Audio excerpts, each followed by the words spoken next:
So I literally just filmed this video and then I realized at the end of the video that I did not turn on my mic, and so the whole video my mouth is moving but you cannot hear a word I'm saying. So we're gonna try this again. So to start off, thank you guys so much for being here. Thank you for tuning into another one of my videos. Today I just want to talk about the carnivore diet and my experience with it thus far. If you've been following my journey, you probably know a lot of what I've been going through lately, as I am now in my third trimester of pregnancy and eating a carnivore diet. And then also I want to just talk about the carnivore diet and people's opinions upon it, of what's okay, what's not, and then kind of tell you guys my goals for 2020. And just, I don't have a lot of them. They're very focused, and I probably have like 3 of them that I just want to share with you guys to help me keep accountable, and just to let you guys know what I'm focusing on for this new year. So we got a lot of fun things to talk about. Like I said, I'm so grateful that you're here, and stay tuned. So, as a lot of you know that have been following my journey, I started the carnivore diet on October 27th of 2018. And for the first, I would say roughly 6 months of eating this way and eating the carnivore diet, I included all meats, and then I had spices such as salt, pepper, garlic powder, things of that sort. And then I would just have like water and dairy. So like I would have some milk, heavy whipping cream, cheese, things of that sort. I didn't have any other plant materials besides spices in my diet, and I honestly felt great. I honestly was loving the way that I was feeling. So after 6 months, I decided to introduce some nuts into my diet just to see how I would tolerate them, because in the past I love eating nuts. I transitioned to carnivore from a keto diet, and so nuts were something I definitely loved on keto, and I was like, gosh, maybe they won't make me feel so bloated or gassy or things of that sort if I, have abstained from them for so long, and now I can reintroduce them back in. So I did that at about 6 months into my carnivore journey. And let's just say the nuts didn't really sit well with me. They tasted great because, I mean, who doesn't love nuts? But at the same time, they definitely did not do any favors for me. And so they were just things, as I continued with my carnivore diet, that I would have on very rare occasions. Usually when I was craving something bad or naughty, I would turn to nuts instead and say, like I can just have a few nuts, and that kind of held me over and helped me with cravings. But now that I think about it, it probably wasn't helping me so much in the long run. Anyways, so that's what I did. And then, like I said, I finished out my year of eating carnivore, minus the nuts and spices, in October of 2019. And really, carnivore has been the best diet that I've ever experienced, the best way of eating that I've ever tried. It makes me feel great and amazing, and you guys can watch my previous videos to kind of hear more about my journey with carnivore, especially my first video that I ever posted, just letting you know why I started the carnivore diet, and I can even link that video down below for you guys. So at around 10 months of eating carnivore, I found out that I was pregnant with my 3rd child, and I was super excited, super stoked about it, but I was also like, oh my gosh, this is new territory, because I've never, had a baby where I've eaten this way, eaten so low carb, because my first 2 babies, I was definitely eating a more standard American diet. And so I was really excited actually to see how I would do eating carnivore while I was being pregnant. Mainly because a lot of women I've heard when they are pregnant will have aversions to things such as meat, and so it made me curious to see how my body would react and respond while being pregnant. Just to fill you guys in, if you haven't seen my other videos, starting off carnivore, the first trimester, and the first half of the second trimester, I mean, I was just feeling amazing. I wasn't having the mood swings, I wasn't having the low energy, like the crashes during midday, I wasn't feeling tired, I wasn't having any food aversions, and it was just really smooth sailing. I kept joking with everyone that I didn't even feel like I was pregnant, because before I could definitely notice that I was pregnant because I just felt more tired all the time, and I really didn't feel my best. I never really enjoyed being pregnant, but it was so different with this third pregnancy. Eating this way, I just felt so much more full of life and energy, and like I could keep up with my kids, which I love that. And then if you've seen my past videos, like the couple recent past ones that I put up, you will know that for the past couple of months, maybe month or two, I've definitely been struggling with some feelings of like not a huge appetite, just feeling like I get full really easily, and then also feeling like there's just not enough room in my belly as this baby is growing in order to take in enough calories. So normally during carnivore and the way that I eat carnivore, I will have like 3 pounds of meat throughout my day and I'll just feel amazing. Some days I'll even have more than that. It just really depends on how active I am. But now that I'm in, or was in, the end part of my second trimester, so I would say these feelings started about halfway through my second trimester, I just started feeling like I wasn't that hungry anymore. And I kind of let it go on for about a month, like, not really thinking anything of it. I was like, oh, my appetite will pick back up, like it will be fine. But it never really did. And then I started to notice some hair loss. I started to notice my nails being a little bit more brittle, and my skin definitely was not the greatest. Now, normally when I'm pregnant, like my hair is amazing, it's strong, it's beautiful, it grows a bunch, my nails are never brittle. I will say during pregnancy I always normally have horrible acne, but since eating carnivore I really don't have bad acne unless I'm eating lots of dairy, which has been a struggle between this pregnancy just because I really love dairy. Dairy is super addictive, and I do live in Wisconsin, so it's readily accessible to me, but it's definitely something that does give me inflammation, and it does cause me to have acne. So with that said, I knew during this pregnancy while eating carnivore, I was not consuming enough calories. On my 2 previous pregnancies, I was eating, like I said, more of a standard American diet, and so I had no problem consuming enough calories on that way of eating because, I mean, as you all know, anybody that eats the standard American diet, I don't know, you never really get super full. I was always craving things. I was always eating ice cream and definitely consuming a lot of calories throughout my day. But eating carnivore, it's so different because meat is super satiating and it really does fill you up. And so even if you start out carnivore eating a ton of meat, a lot of people will say that over time they just don't feel as hungry anymore. And that's something I've definitely noticed, you know, at times doing carnivore, but I've definitely always had a huge appetite, and I just love food in general, and I just feel like my body thrives on a good amount of meat and fat. And so like I said, during the first part of my pregnancy, I was definitely eating a lot of meat. I was eating around 3 pounds a day. And now, as I had hit my second trimester, halfway through it, I just felt like there was a halt in my appetite.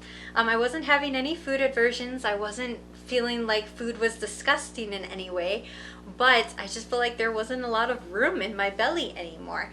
And so that was challenging, to say the least, especially when you're eating this way, because I was struggling to get in a pound of meat a day, and it was just felt like I was force feeding myself if I had to eat more than that. So like I said, I kind of let that go on for about a month until I started noticing that my hair was falling out and that my skin and my nails just weren't doing so hot either, because I do think I was supplementing a lot with cheese, because cheese is really easy to snack on. And so when I felt like I couldn't eat a lot of meat, I would turn to cheese, but then my skin would really flare up from that. So that wasn't really helping me in any way either. So in the past few videos, I kind of shared these struggles with you guys, and I decided to try an experiment on myself. I decided to see how I would do adding in some more plant foods. And so I wanted to keep the plant foods low carb, but I thought that maybe if I introduced them into my diet, then maybe it would make my food more palatable. It would help me consume more meat at meal times, and it would just kind of make things a little bit more interesting, I guess, in a way.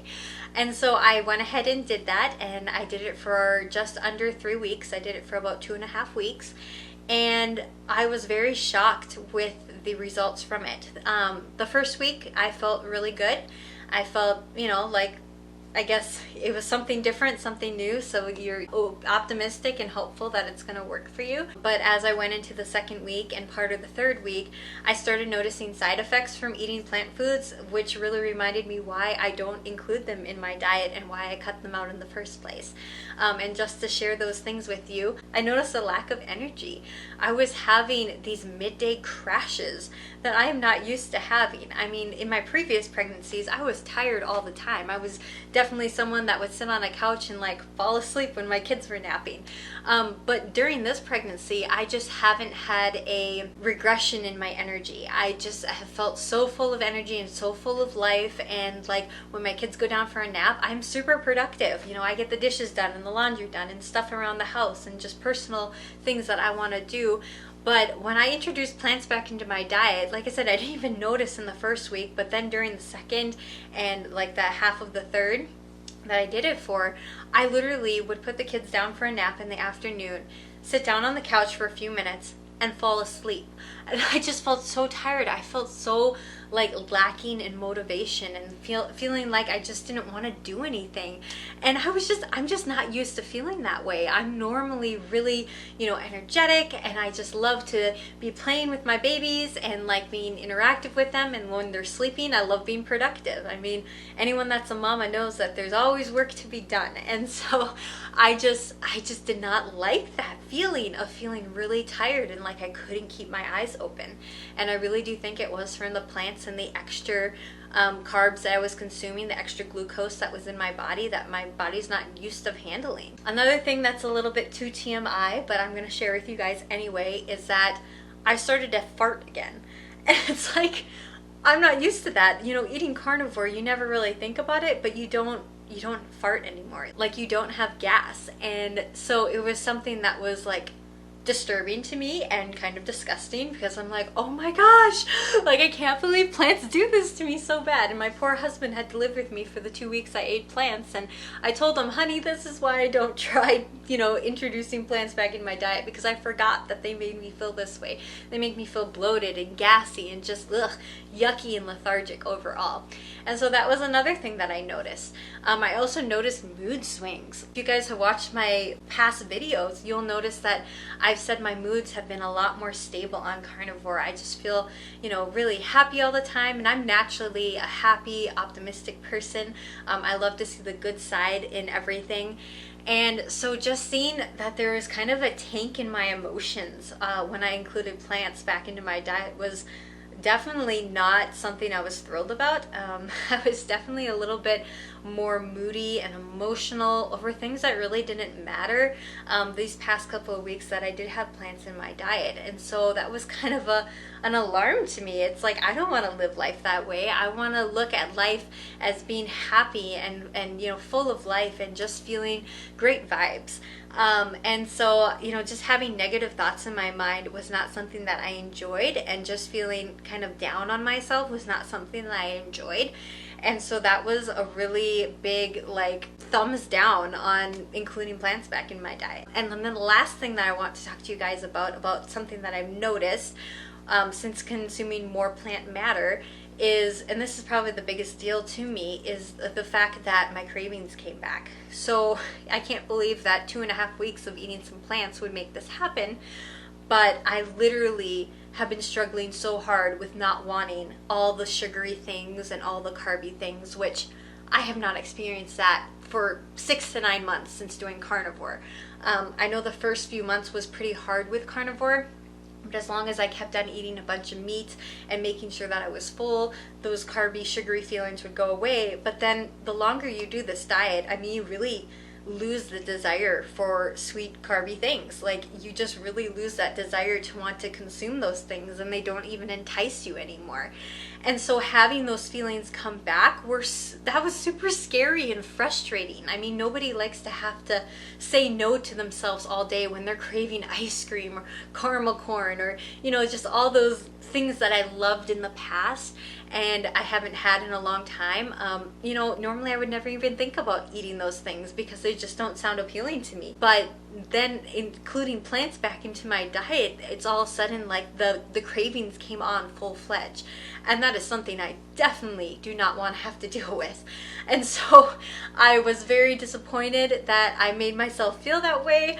And it's something that even the past couple of days I've still had to fight off and, you know, tell myself that it's not worth it. You know, these feelings will pass the longer I start eating, you know, more meat and more just less carbs. We'll just put it that way, less carbs.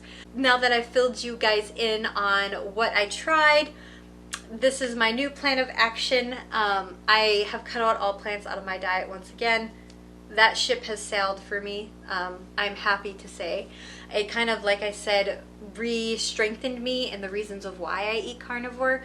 And so that is a benefit, I guess, from reintroducing plants back into my diet.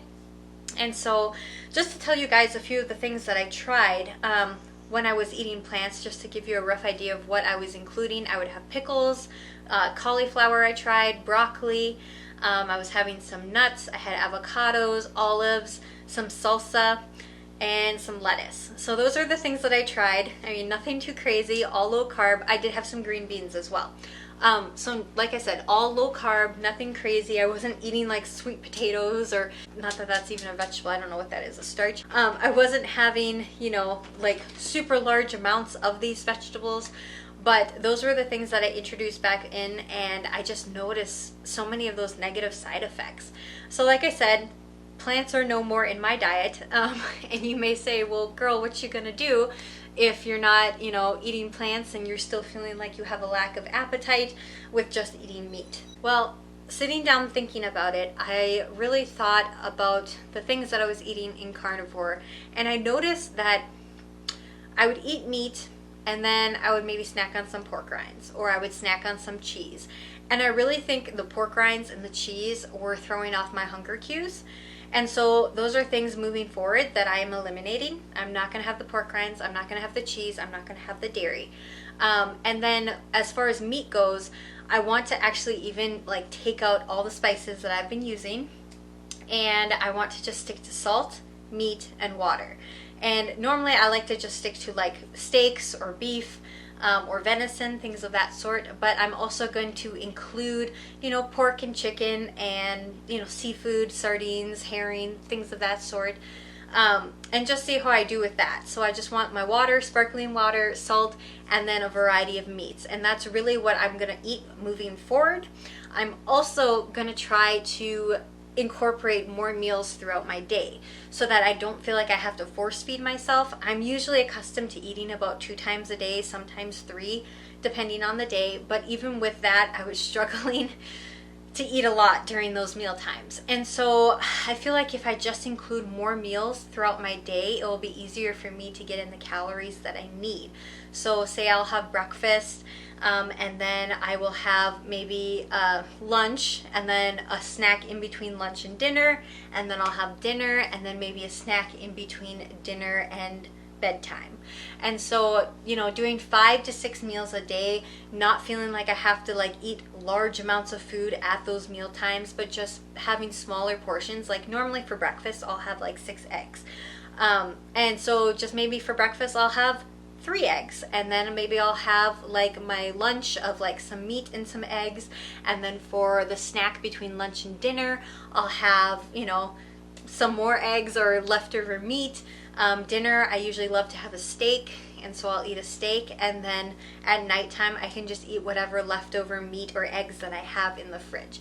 And just having smaller portions, because I feel like my body at this point in pregnancy is going to do a lot better with smaller feedings, and that way I won't feel so full. I won't feel like I'm having to force myself to get in so many calories, and I do think that it is going to help me improve in my areas of hair, skin, and nails, especially with cutting out the dairy and, like I said, focusing on consuming more calories throughout my day and not having to make it a chore, but more of an enjoyable experience by having to just eat smaller portions. With that said, I have considered taking a prenatal vitamin, and I have considered, having collagen. I know that can help a lot with hair, skin, and nails, especially during pregnancy.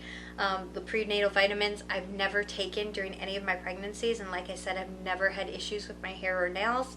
So I guess I'm kind of stubborn about taking a prenatal, because I feel like if I haven't had issues with these things in the past, then it definitely has to do with my diet, because I know I was consuming enough calories in my past pregnancies, but this pregnancy I definitely did see a decrease in my appetite and in the calories that I was consuming. So if I can fix that, I really do feel like I can fix everything else. And so that's kind of my thought process right now. But if I can't seem to fix it, or I don't feel like my appetite is able to handle the foods that I'm trying to eat, then it may be something that I will consider in the future of taking a prenatal or some collagen. But like I said, I am in my last trimester, so we'll see how that goes. So that's really my game plan as far as what I will be eating and how many times I will be eating. But just through this whole experiment that I did on myself, I know that I want to stick to carnivore. I know that I feel my best when I'm eating carnivore and just eliminating plant matter from my diet. And not everyone may feel that way, and that's okay. But this is just my experience that I'm sharing with you guys. And it's like, once you feel so good, you never want to go back to not feeling your optimal health. And so I just really experienced that. Like I feel so good just eating fat and meat and water and salt and things of that sort, and introducing other foods, other plants into my diet really doesn't make me feel the greatest. And it just was a great reminder to me of why I eat the way that I eat and why I want to continue eating carnivore. So kind of transitioning into my second point that I wanted to talk about today. I had a lady comment on a couple of my videos actually that I had posted, and I don't want to say who it was, but just she had made a mention about how these recipes were not carnivore, even though I labeled the title of the video like carnivore pizza or carnivore eggnog. And the reason that she said that these recipes were not carnivore was because I included spices in them. And spices clearly are not carnivore foods. They are plant matter, things that are made out of plants. And so when I first read the comment, I was a little taken aback. I was like, oh, well, a lot of people on carnivore do consume, spices with their meats, and I would still personally consider them carnivore. But she definitely had a little bit different outlook that, it wasn't something that was optimal for a carnivore diet. And, in some ways I absolutely agree with her. There are some people that do not do well with spices, and therefore have to cut them out. They just basically have to do more of a lion's diet of where they eat meat, salt, and water. And that works really well for them. I think of Michaela Peterson. She's definitely someone that has a lot of intolerances and a lot of medical issues in the past. If you've ever listened to her story, it's actually really remarkable and really inspiring. But she is one of those people that does not tolerate spices, does not tolerate any sorts of plant matter in her diet. I mean, it's just really, she has a lot more sensitivities than I would say a normal, I shouldn't say normal, but I would say than commonly you will see in people. And then I think of people like Kelly Hogan, who has been a great inspiration to me. She started the carnivore diet at age 25, so we started around the same age. She lost a ton of weight, like 130 pounds, I think. But when she first started, she was definitely eating a meat-heavy diet, but she was including some low-carb veggies. And things of that sort. And then for the past 10 years, I think now, she has been strict carnivore. So she will just, have a variety of meats, sometimes cheese on occasion, and bacon and things of that sort. And then she will also have salt and water, and she does include coffee. I know some people may say, well, coffee's not carnivore. Why are you consuming that? I mean, that's like a plant as well. And there's been times that Kelly Hogan has taken coffee out of her diet. There's times she's reintroduced it back in. And for her personally, she never saw a difference. And so she enjoys coffee. She enjoys having that in her diet. And so because it doesn't affect her negatively that she has seen in any way, that's something that she does keep in her diet. I think of many other carnivores in the same way. They will, stick to carnivore foods, but they like to spice up their meats with different spices besides salt. And so they'll put a little garlic powder on things, or, just different seasonings, making sure that you're avoiding seasonings that have sugar, of course, because that's just hidden carbs and not the best for you. But there are a lot of spices out there that don't have sugar in them and that people generally do enjoy in their diet. I think of even cooking shrimp. Like, who doesn't love garlic with shrimp and butter? I mean, that's delicious.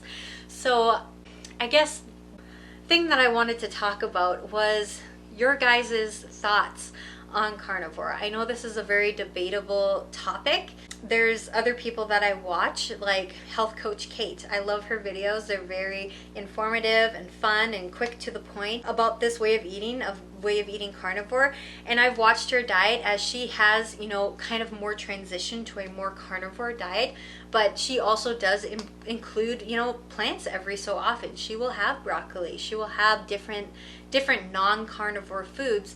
But it doesn't seem to affect her. She seems to be doing great. I wouldn't think she'd be eating those things if she thought that they weren't fueling her body in the best way. And if it makes the diet sustainable for her, then I say you go, girl, because you are eating a very healthy diet with good healthy fats and lots of yummy protein, and it's just going to be things that your body loves and will thank you for. And so I guess, in my opinion, you can do the carnivore diet in a way that isn't so strict.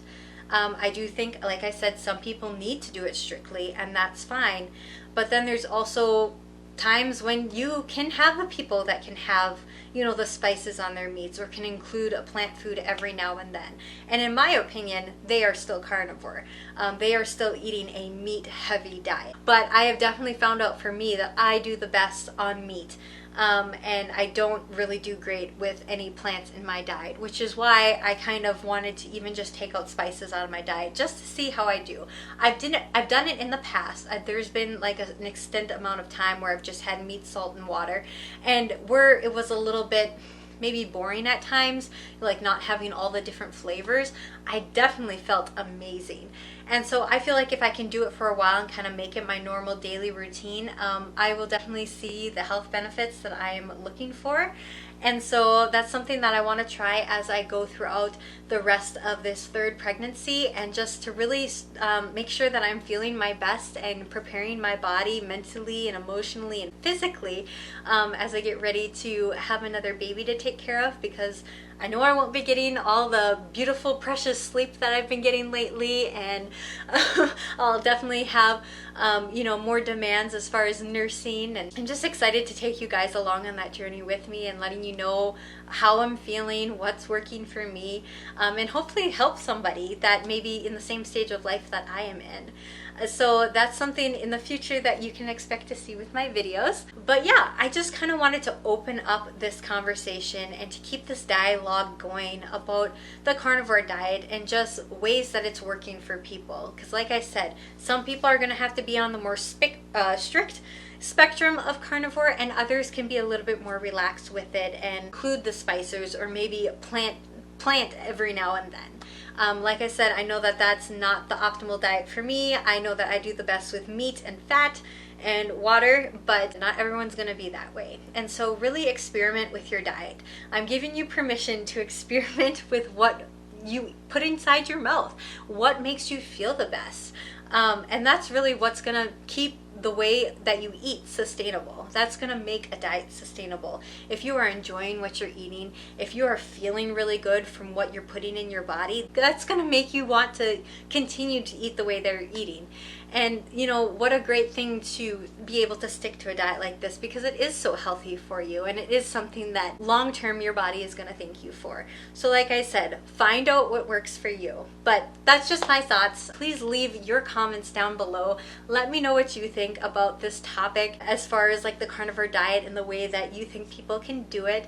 And yeah, just keep this dialogue going. I'd love to hear what you all think. So the third thing that I just want to briefly talk about is my goals for 2020 as far as it comes to my mental, physical, emotional health. And the first one that I'm going to mention is I just really want to focus this year on my relationships. And that includes my relationship with the Lord, as well as my relationships with my family and my friends and family members. And so I feel like it's the most important thing I could ever do in my life is to make sure that I have strong relationships with those that the Lord has given me, and then also a strong relationship with my Savior. Like, that is the perfect groundwork for my life, because in the end, people are what really matter. It's not, looking out life for myself and trying to do all these things to advance myself, advance my dreams and things of that sort. Those things are all good in moderation, but I just really want to live a life and live this year out in a way that is serving to others, is loving on others, and is really cultivating those deep, rich relationships. And so that's my number one goal for this year, is just to really focus on that as a priority. And whether that means, just putting away my phone, just not being so much on like digital devices, and just really slowing down, taking time for others, taking myself kind of out of the forefront and putting others in the forefront and their concerns, their issues. That doesn't mean I'm totally going to neglect myself, because we know that's not healthy, but just really getting my joy out of serving others and having that kind of heart to want to be there for others and to love others, and not to always have the focus on myself and to just feel like those selfish feelings. So that's goal number one. Goal number two is that I would just love to focus on my health, focus on feeling the absolute best that I've ever felt in my entire life. I'm 26, and I've loved my journey so far on carnivore, but I know that, I can just improve more and more and more. And I want to get back into weightlifting after I'm done being pregnant, and that's something that I was enjoying doing before I found out that I was pregnant, and it's something I just really love to get back into the gym. Not necessarily even the gym, like it's probably like home gym, home workouts. My goal is not to get super ripped and like bulked up or anything like that, but just to get muscle on my body. Like, muscle is so important, especially being a woman, and just longevity of life. Like, muscle is something that you definitely want to have on your body, and I just want to be lean. I love having abs, and I love just looking in the mirror and feeling confident, and I think it'll just be really fun after I'm pregnant to just get back at things like that, just being more active physically, and it makes me feel great being active. Also just focusing in on my diet. Like I said, for the past 2.5 months now that I'm pregnant, I really want to be honing in on what is making me feel best as far as the foods that I'm eating. And so yeah, that's just how I want to start my 2020 year. And I want to be held accountable by you guys, which is why I'm telling you. And yeah, I'm really excited to see the results by the end of 2020, and to see how my body did and what I can change for next year. And then the third goal that I want to share with you guys is that I just really want to be less of a consumer. I really love the idea of minimalism. I love the idea of just not feeling like you have to have a bunch of things. And I really do feel like it cultivates a more thankful heart for the things that you do have. And so, as you guys all know that have watched my previous videos, we recently just moved into a new house. When you move into a new house, it's so fun to be able to decorate and get new furniture and just kind of change the feel of the house. And I definitely was kind of into that. And as I live here longer, and as I kind of gone through the end of this year, I've noticed that I really want to go more towards a minimal style, decor, whatever you want to put it. And I just really want to focus on using the things that I have and making use of them, not having the urge to feel like I have to go out and buy things. That even relates to my clothes. Like, every girl loves to go clothes shopping, but I look at my closet and I honestly have everything I need. I have all the essentials that I need. They will definitely last me throughout this year. And so just really thinking about that when I'm out shopping and saying, you know, I don't really need these extra items or these extra things because I already have everything that I need at the house. And so just being a lot more conscientious about the way that I'm spending money and the way that I'm budgeting.